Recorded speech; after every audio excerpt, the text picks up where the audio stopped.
Let's get started with today's story. It was supposed to be a fun night, a break from the mundane, a chance for us to let loose and forget about bills, work stress, and our endlessly demanding lives. But I had no idea that night would end the way it did, that it would become a turning point, a scar I'd carry forever. My name is Tom. I've been married to Vanessa for 6 years. I thought we were solid. Sure, we had our issues like any couple, but I never imagined she'd betray me. But Halloween has a funny way of unmasking the truth. Vanessa had been looking forward to this Halloween party for weeks. It was hosted by her friend from yoga class, Lauren, who was famous for throwing over-the-top parties. Lauren's house transformed into a haunted mansion every year, complete with a fog machine, spooky soundtracks, and a ridiculous number of people crammed into every corner. "You ready, babe?" Vanessa called out from the bedroom as I finished tying the laces on my pirate boots. I'd gone as a generic pirate. Eye patch, plastic sword, the works. "Yeah, just about," I shouted back. "How's your costume coming along?" "Almost there," she chirped. When she stepped out of the bedroom, I froze. Vanessa was dressed as a vampire queen, but her costume left little to the imagination. A black corset hugged her curves, a short leather skirt showed off her legs, and her dark makeup gave her an air of dangerous seduction. "Wow," I said, my voice a mix of admiration and unease. You look amazing." "Thanks," she said, twirling for me. "Too much?" I wanted to say yes, that it was too much, that I didn't want her walking into a room full of drunk strangers looking like that, but I didn't want to be that guy. "No," I said finally. "You look great." The party was already in full swing by the time we arrived. Music blasted from the speakers, and the smell of alcohol and pumpkin-scented candles filled the air. Lauren greeted us at the door, dressed as a zombie bride. "Vanessa, Tom, so glad you could make it."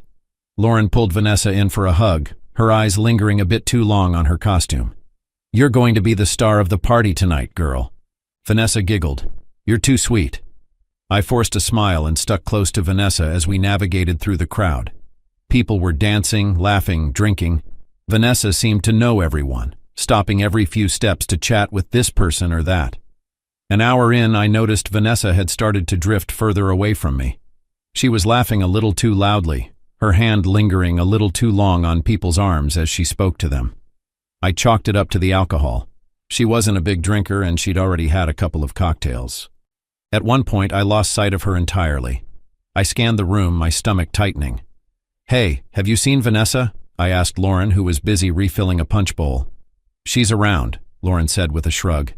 "Probably mingling. Let her have some fun, Tom." Her words stung, but I let it go.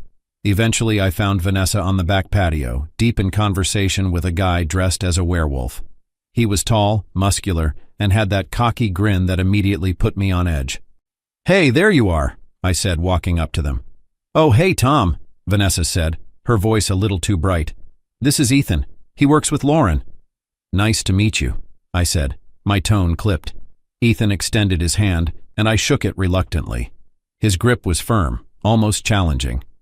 "I was just telling Vanessa about this crazy haunted house I went to last week," Ethan said. "Sounds interesting," I replied, trying to mask my irritation. Vanessa glanced at me, her smile faltering slightly. "You okay, babe?" "Yeah, just ready to head back inside," I said. Vanessa hesitated but eventually followed me back into the house. For the next hour, I tried to shake the uneasy feeling gnawing at my gut. Vanessa was by my side again, but her attention felt distant, like she was there physically but not mentally. Around midnight, Lauren announced a game of truth or dare. I wasn't thrilled, but Vanessa's excitement was contagious, so I agreed to play. The group gathered in a circle, and the dares quickly escalated. Shots of tequila, embarrassing confessions, and even a lap dance. When it was Vanessa's turn, Lauren smirked. "Truth or dare?" "Dare," Vanessa said confidently. "I dare you to kiss the most attractive person here," Lauren said, her eyes twinkling with mischief. The room erupted in cheers and laughter. My heart sank. Vanessa hesitated, her gaze flickering toward me. For a moment I thought she'd use the opportunity to shut this whole thing down, to kiss me and end the game. But then, to my horror, she turned to Ethan. Before I could process what was happening, Vanessa leaned in and kissed him. It wasn't a quick peck either. It was slow, deliberate, and completely inappropriate. The room exploded with cheers and whistles, but I was frozen. When she finally pulled away, she looked at me with an expression I couldn't read.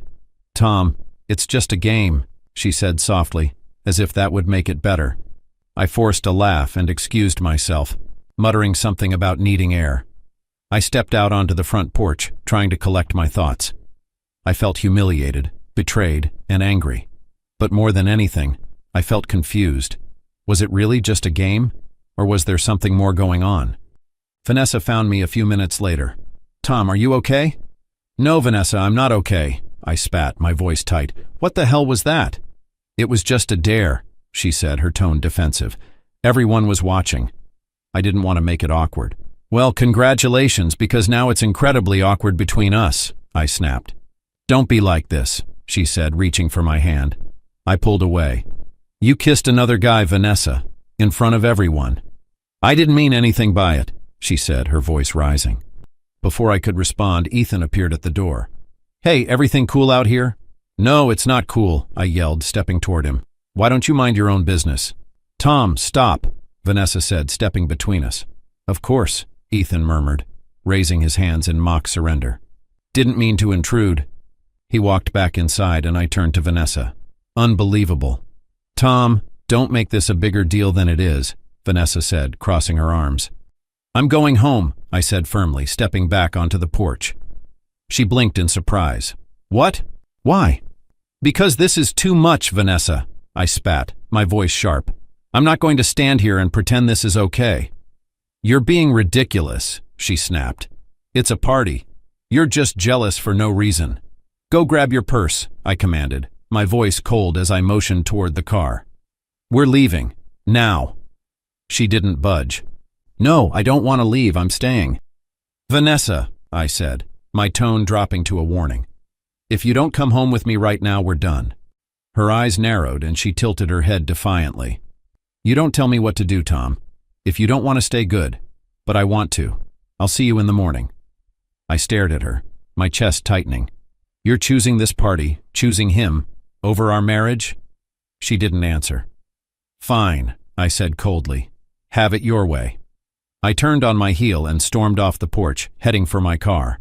My mind was racing and my emotions spinning out of control as I got behind the wheel. The drive home was a blur. Anger, sadness, betrayal. I felt it all. Hours later, I was sitting on the couch trying to process everything when my phone buzzed. It was a number I didn't recognize. I hesitated, then picked it up. "Hello?" I said. "Hey Tom, it's Brad. We met earlier at the party. Lauren's boyfriend," the voice said awkwardly. Yeah," I muttered, unsure why he was calling.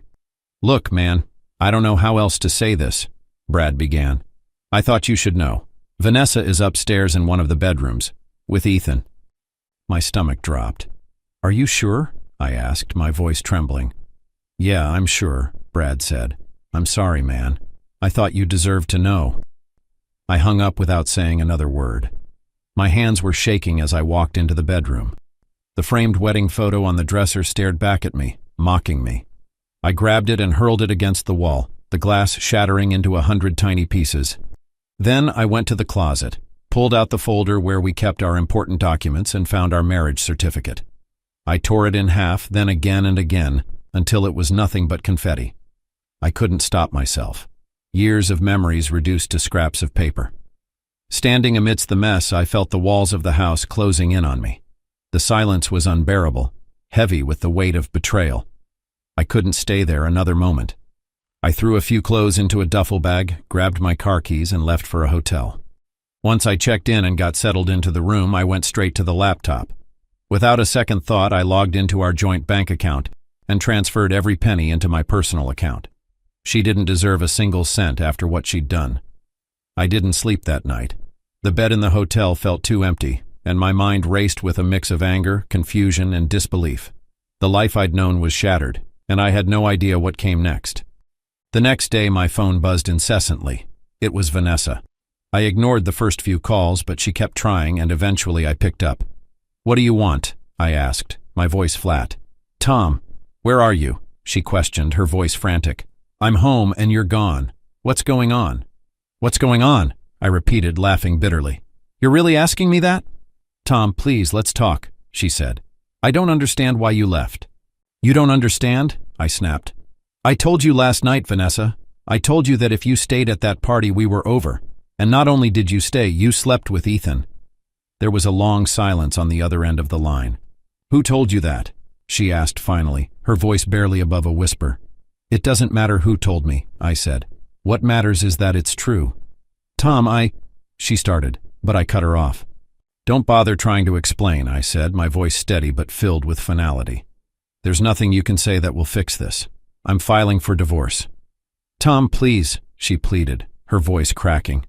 We can work through this. I made a mistake, but I love you. Don't throw everything away. Please come back. No, you threw everything away, I said coldly. And now, you can live with the consequences. I paused, my chest tight with anger. I'm not coming back, Vanessa. It's over. I hung up before she could respond. A few days later, I went back to the house to pick up more of my things. The place still felt foreign, like a shadow of what it once was. As I pulled up, I noticed another car in the driveway, one I didn't recognize. My stomach tightened. I hesitated for a moment before walking to the front door. When I opened it, I heard muffled sounds coming from the bedroom. At first, I thought I was imagining things, but then it became clear.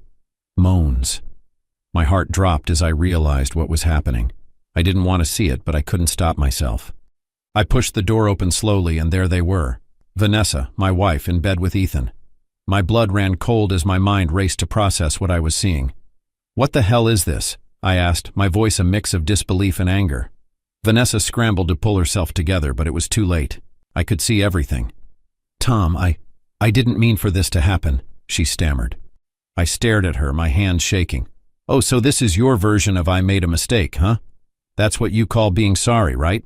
After everything we've been through, this is how you show remorse? My voice was steady but laced with fury. I can't believe you'd do this to me. Ethan sat up, trying to cover himself, but I wasn't paying attention to him. I reached into my pocket and pulled out my phone. I snapped a few photos of the scene, the bed, the two of them tangled together, her face flushed with shame. It felt coldly necessary to gather evidence. This would help with the divorce. I couldn't let her get away with it. Vanessa's face turned red, a mix of anger and guilt. Tom, please, I'm sorry. This wasn't supposed to happen. I didn't know you would come back. You said you wouldn't. I stepped closer, my voice trembling with fury. You didn't know I'd come back? Really? So that's what you do when I'm not home? You bring other men into our bed and sleep with them? I took a step back, shaking my head in disbelief. Wow, I can't believe it. I actually married a whore. I took another photo, capturing her expression, one of pure regret. You have 2 days. 2 days to get your things and leave this house. If you don't, I'll call the police. You don't get to just stay here after everything you've done. You don't get to play the victim anymore. Her eyes widened in shock, but I stood my ground. The anger was building, but it was more of a dull ache now, as if I had already shut off the emotional part of me that cared for her. I'll file for the restraining order if I have to, I added coldly. I won't tolerate being disrespected in my own home. Get out, Vanessa, and don't even think about trying to stay here any longer. I turned on my heel and walked out of the room, not sparing another glance at her or Ethan. The divorce process was painful but straightforward. Vanessa moved out of the house within 2 days, taking her things and leaving behind only the echoes of what once was. I deleted every photo of us from my phone, erased every reminder of her from my life. They say time heals all wounds, but some scars never fade. Vanessa's betrayal taught me a hard lesson. Love is not enough. Trust, respect, and loyalty are just as important. Without them, love is nothing more than an illusion. As for me, I'm moving forward, day by day. Halloween will always remind me of that night when my world fell apart, but also the night I found the strength to walk away from someone who didn't value me. And for that, I'm grateful. Thank you for watching.